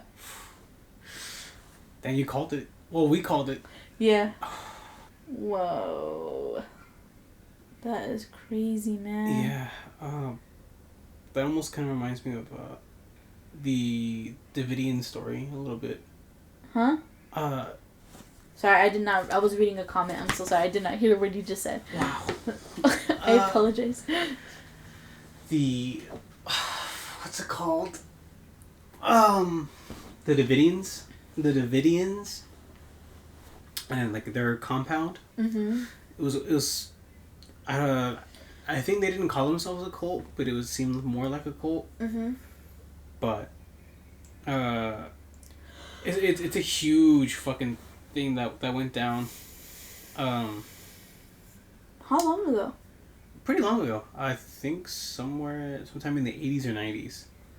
That was so much cult shit. Yeah. During the 60s to the fucking 90s. But the thing was that they didn't really cause a lot of trouble. Mm. If I can remember correctly, the only thing that went south was when the FBI and CIA got involved. And they tried pinning it down as like a sex-operated cult. That the leader was like having sex with like the young girls to make like a messiah. Yeah. I'm gonna have to like rewatch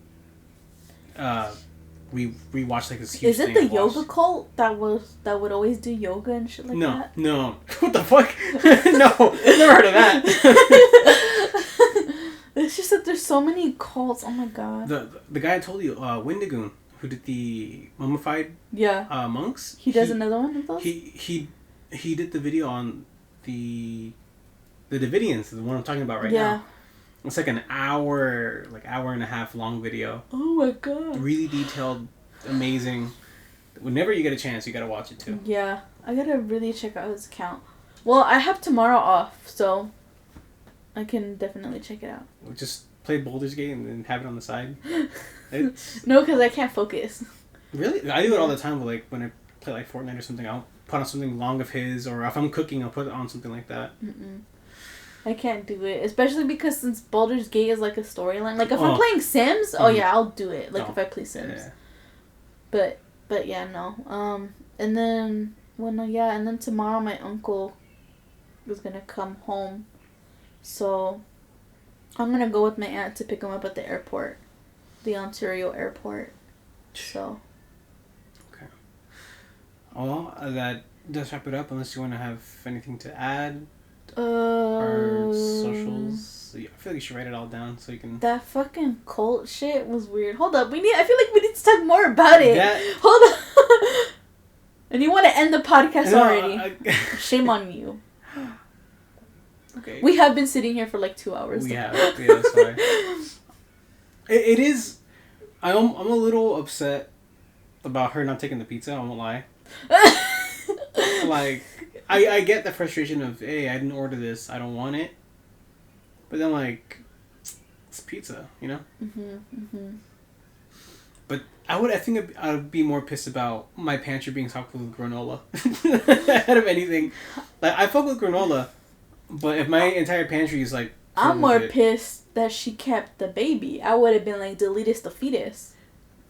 I was going to say adoption, maybe. But yeah, that works too. Oh, okay, yeah. Well, you have a bigger heart than me. I would have just been like, because I feel like adoption would have been worse. Oh, fuck yeah. No, because of that baby. Yeah. But at the same time, she wouldn't have known. But at the same time, oh my god, Jack would have been, because Jack is the kid. No, Jack would have been like, fucked, man. That, I feel like if I was in that situation, I would have been like, okay, cool, I'm the leader now. Leave me alone. You know what I mean? No, but you talk about like me having a bigger heart. To me, it's like I am pro-choice. Like I feel like the person has the right to do what they want. But then, to me, at the same time, like at the last like trimester, at that point, just adoption. Like put it up for adoption. Oh yeah, for sure. Yeah. They never in the last trimester. They never ever want abortion at all. No, unless they have to. Because of medical conditions, obviously, but... Yeah. That's just my take. Agreed. Like, my mom was watching a documentary of, like, a whole group of, like, 20 women all together. And over the shit that happened with Roe versus Wade. What was it, last year? That was, like, 2 years ago. That, maybe, yeah. Yeah, 2 years. And they're literally talking about their story, and these fucking women, literally, like, they wanted to have children. They wanted to have a baby. The pregnancy wasn't viable, so they weren't getting the healthcare they needed. Now they're fucking screwed, and now they can't have kids anymore. The government took that from him. Now they can't have children because of this. And it's ridiculous. And it's sad, but they're lucky because they were able to go across state lines to find the healthcare that they needed. Like, it's so fucked crazy. up that we have to go like across state lines to do something like that. It's not right. It isn't at all. But yeah, holy crap. That's crazy. But yeah. Do you think the reason why Glenn died was because of all the natural stuff? Yes. Damn. Well, because he says they fucked up his kidneys. I'm pretty sure it's because he was eating something. Yeah, have you ever seen like some of those like those really strong vegan activists? Yeah. And they're like, I think they're malnourished, like missing some certain like deficiencies and everything. And it's because they refuse to eat any protein. These are the common things to mess up your kidneys: alcohol, eating processed foods, salt, too much protein, sugar, dehydration, not drinking enough water, not sleeping enough, and smoking. Oh man, my kidneys are fucked. Well, I mean, I drink a lot of water. I'm fine. Yeah, overusing painkillers, abusing the salt shaker, eating processed foods, not drinking enough water, missing out on sleep, eating too much, eating too many foods high in sugar, lighting up. Oh, smoking, my bad. Drinking alcohol, sitting still. What? Sitting still. It's like when you search up, oh, I have a cough, what do I have? And it's just like a small, like, fever or cold, and it says cancer. No, I was actually gonna say that right now. Like, there's a huge list of things that can cause, like, cancer, and a lot of it is just living. Standing out in the sun causes cancer. Yeah. Yeah, writing on your skin causes cancer. Getting a tattoo causes cancer. Sleeping could. Fuck, anything could at this point. Like, yeah. just living fucking gives you cancer. It's... I mean, I don't. And then like the candies that we eat, and then like how they're gonna be banned in California because they cause cancer. They have cancer-causing chemicals in it. I'm gonna miss Skittles, but at the same time, I rarely eat Skittles. Yeah, me they're neither. so good. Fuck. It's okay. Yeah. You can have them smuggled. I smuggle. I can just go across state line and then come back. That's why smuggle them. Allegedly. You can either confirm or deny. That's great. Yeah, that's great. All right. Were you the person that sent? No, I think that was my coworker, or I think Ohio, or I think Idaho. They got their first In-N-Out. What the fuck? And it was a 5-hour line. Wait, oh my god. All just for a mid-fucking burger. It's so depressing. I don't like burgers, so... I know. See, now, if they dip their toes into hot dog territory, they can probably have something good there. Hell yeah. Hell yeah. If they just brought into... Do something else with the menu, I swear. It could be a game changer, but they refuse to. I feel like there needs to be a good restaurant where they make hot dogs, but it's not like fast food, you know? The hot dog carts that isn't you can find out anywhere. No, I think there's one called like Lazy Dog, or am I confusing it with something else? Something dog. I know it's something Downtown? dog. No, and it's in Rancho Cucamonga over there in the outdoor mall, Victoria Gardens. I went there before. And then, like, the bread, dude. I think I've seen it. Dude, listen to me. The bread is the fucking Hawaiian rolls. And they cut it. They butter that shit. They cook it on the stove. And then they put the hot dog in. And then you get to add, like, onions and all that shit. I was low-key craving it. So, for breakfast this morning, we had Hawaiian rolls left over from our Hanukkah dinner. And I didn't want the bread to go bad. So, I literally... got 2 rolls. I cut it in half and it made like a hot dog or whatever. I cooked weenies and I put it in there and I used that instead of hot dog bread and it was so good. Fucking genius. And I used not cooked onions because my mom had cooked onions the day before because of the tacos, but I used pickled onions. Dude, it was so good, and I didn't have any ketchup, so I just ate it with mustard and it was delicious. It was the mustard still best slaps. thing. It was the best thing in the fucking world. It slaps so hard. One of the things I always tell my dad is that, like, you could go out, find a great hot dog or a great fucking burger, but I think nothing beats something that you can make homemade. Because, like, at that point, you're the control. You can literally buy any condiment, anything that you want to put on there, and it'll turn out the best. I've been wanting to try pesto. On a hot dog. Pesto? A pesto dog, yeah. A pesto dog. Interesting. Dog. I've never fucking heard of that. Like, at least, like, put a little bit of pesto on the bread. Mm-hmm. And then put it, like, bake it. And then put the weenie in there and then eat it. I get a dirty look from my dad every time I put, like... The tomato and the... No. Me and him are fucking connoisseurs. You've seen it firsthand. Yeah. But, because I like to toast my hot dog bread.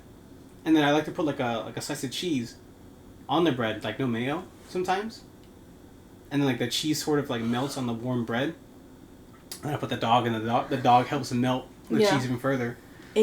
So I like the taste of cheese on a... I fucking love cheese too, But the way that I mainly make it at home, like if I have the stuff, is that if I have refried beans ready, like if we had cooked beans, I'll like mash them with like chorizo, right? I don't eat like chili. We don't make the chili. We just add, like chorizo con frijoles like in the hot dog, and then since that thing is hot because we cooked it and we just mashed it, I add the cheese on top. Yeah.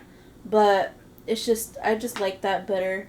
But I only add a little bit because I like the taste and everything. But it's just that there's certain cheeses that I don't like. Like the American cheese, I don't like it. Really? I don't like the American cheese by itself or in sandwiches, but I like it in grilled cheese. Oh, you can't go. It is the perfect cheese for grilled cheese. Yeah, I like it in grilled cheese. Besides that, I would never, ever eat American cheese. Dude, I made the best fucking...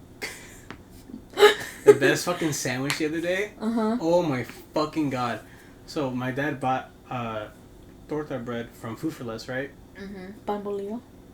No, not bolillo. Like tortas. Oh, like the round ones like this? Yeah. Okay. There's another word for it. Fuck, I'm forgetting it. But my leg fell asleep. mine's turning a little bit of sleep too. But I had buttered the pan, and then we had like a bag of shredded cheese that he just shredded it up. So I put a handful of cheese on that and let it melt, and then I put the bread on top. So it got like toasty on the bread, and it stuck to the bread. I was like, fuck. I was like, all right, this is great. Fried an egg. I put a slice of pepper jack cheese. So it's two types of cheeses. So Monterey Jack and then pepper jack. I love pepper jack. And then I put it on top of the egg so it's melting a little bit. I put a ham steak, a little bit of turkey, and then I put it all together, and then I buttered the pan again, and I put the whole thing back. Mm-hmm. And it just got so beautifully toasted on it. Oh my fucking god, it was so good.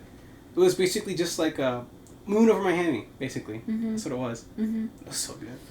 And what's crazy too is that tomorrow or Tuesday, since those are my days off, I'm planning on making tortas de milanesa. So because my mom had been craving it, and I was like, fuck it, you know, like, oh, I want some too. And I was like, okay, do you want like milanesa de pollo or de res? And she wanted the res. I can go on and on about sandwiches. I fucking love. Me too. Oh.